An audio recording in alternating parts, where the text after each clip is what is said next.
Une véritable effervescence se fait sentir au port de mer. C'est une nouvelle avenue, un nouvel axe de développement, un nouveau créneau pour le port de mer de Gros-Cacouna d'avoir une cale sèche. À cet endroit, une cale sèche de 850 par 150 pieds sera en opération en juillet 2013. Ça va nous permettre d'aller chercher un marché que personne n'a présentement, là. Le marché du 125 pieds et plus. Pour plusieurs, ce chantier naval sera un moteur de développement économique.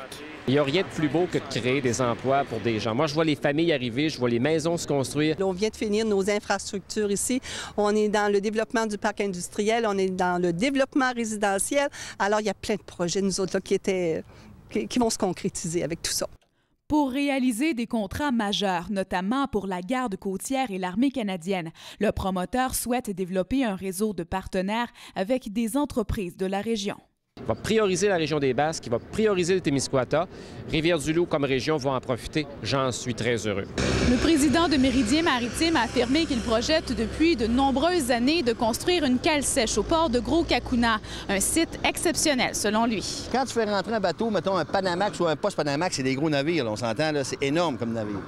Que tu peux aller là, parce que l'installation va être là, tu peux aller là à une installation d'accostage, OK, qui va être protégée. Peu importe la direction du vent, la hauteur de la vague, whatever, il va être protégé.